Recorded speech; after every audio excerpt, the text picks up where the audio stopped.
This is the final of our broad questions, and then we're going to get into a few targeted questions for each of you. If you would indulge me, I'm going to kind of put you each on the spot in a second with a couple of targeted questions. But the final of the broad ones for the group, and I've been dying to talk to you to ask you guys this question.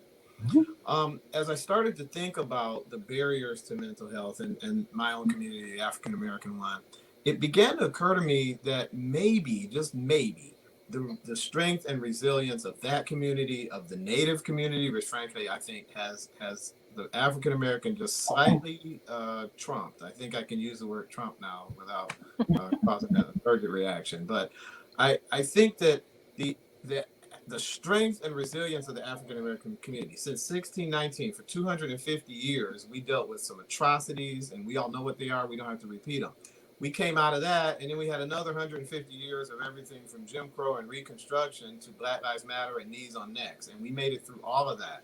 And I wondered if somehow that very strength and resilience has contributed to the stigma, if that fed into, when one of your kids is struggling and you maybe see they're going through, if historically we have said we can do this, we've always done it, power through it, boys don't cry, you got to man up, if that strength and resilience has inadvertently fed into stigma. And then I wondered if that might be the case across all of the different ethnic groups. So I just want to throw that out. Am I out of my mind with that question, or maybe am I on to something there?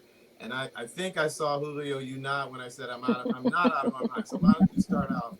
Take us into that, Julio. I don't think you're out of your mind. I think that I shared before that I believe that the strength and the resilience we have is not in spite of what we all have experienced in our different communities, but because of what we have experienced, right? So unfortunately, the message has been kind of like, we went through harder times. You should be able to carry on. There's no time to stop. But piggyback, piggybacking in what we talked about before, about not seeing like my physical health, my spiritual, mental health siloed, and see it more in a holistic approach. I think that has also given us opportunity in the Black community, the Native community, the Latinx community to stop a little bit, right? And be, okay, what is the work that we have to do? What happened with all this historical trauma and all these atrocities that we have experienced? And many times when we have finally the opportunity to stop, and we are not in that constant survival mode, something in here goes, it's time for me to come out and address what is going on, right? And that's the beauty of this moment, right? There's places like this. There's conversations everywhere happening about how do we handle it? How do we remove the stigma? And this is it. Removing the stigma by recognizing that we don't have to continue to power through and suffer in silence. We have the ability to communicate and to be of service to one another and talk about what is causing me pain. I have to break that pattern of behaviors in the hopes that the next generation is going to be a lot better off than my generation was, not carrying the continuous message of, if I suffer, you're able to continue to suffer. And I think that's what we need to do. Stop seeing like all the things as, well, you're just expressing yourself that way because you're an angry Black person, because you don't know how to communicate, because as Native people, you guys want retributions. It's about time for us to have the ability to say, I'm not the result of your expectation and your biases. I am resilient because of everything that I experienced, and it's time to heal. I got a chill as you were talking, so I'm going to throw it to Sheree. I saw a lot of nods there, Julio. Sheree, I think you might have something you wanted to add to that. Yeah, I actually just posted on my social media, in light of cancel culture, can we please cancel the strong Black woman? Like, we could throw that, let's hang that up, throw it away.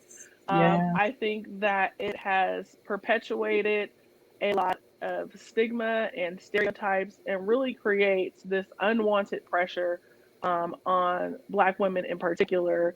And it almost sends the signal to people that, and it perpetuates even some of the atrocities in history, why they did experiments on Black women, why still till this day Black women are undertreated for pain when they're in the hospital, why they are dying during childbirth, while their babies are dying. People have this overwhelming feeling that we should be fine and don't take us seriously when we are experiencing something. And I think that surely contributes because people feel that way. In fact, I had a personal experience. My therapist retired, so I was like looking for a therapist, and the first person I spoke with was just telling me how strong I was, and I kind of had to stop her there. And I said, you don't know that I'm strong. That's your perception. And I said, it may be based on your unconscious bias. And I was able to call that out, have an honest conversation with that person. But there's surely that piece of the puzzle that I think we have to address. And as Julio said, be able to, take that moment and pause and know that it's okay to not be strong in that moment when you don't have the strength, or to rely on those communities around you as well. I would say even now there's a lot of racism in going on towards the Asian community, and there's a lot of anti-Asian rhetoric, and they are kind of silently suffering. I was talking to one of my colleagues about it today, where it's not even getting as much steam or publicity as some of the other persons of color and issues that are going on. But it doesn't decrease the impact in the Asian community and what's happening. But it's because of stigma around who can handle what and how it should be, or who has what advantage, that it really causes an issue across the continuum of persons of color. Wow. Dr. Ton, I've got a couple of pointed questions for you coming up, but Sheree just mentioned the silent suffering in the Asian Pacific Islander community, and I'd be remiss not to give you a chance to address that if you'd like to. Yeah, I think it's been very painful, and to speak to the question about strength and resilience, there's a saying that my parents used to tell me when we experience adversity. In Vietnamese, it's "Toi Chiu Đi," which basically means, just persevere and get through it. And a lot of times that's what we did. We persevered through, trauma. We persevered through starvation. We persevered and we got through it. But, and I think that's what a lot of Asian American Pacific Islander families are doing these days as well. There's also the model minority myth that also contributes to this, both the silence and the rest of society is not really seeing the pain that Asian Americans go through. And I think one thing that strength and resilience in communities of color is a wonderful and important thing. But what it